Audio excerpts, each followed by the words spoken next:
Orada bas geleceksin.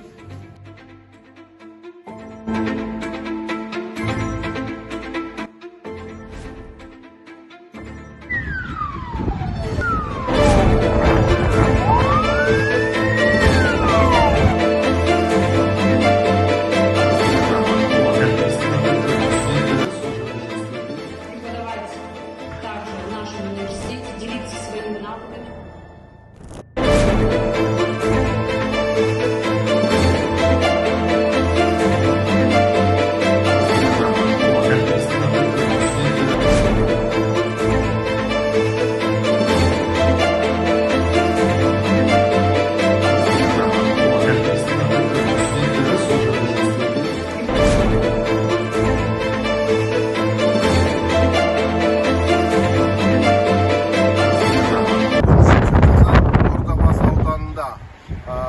Tosqауыл профилактикалық іс-шарасының өткізілген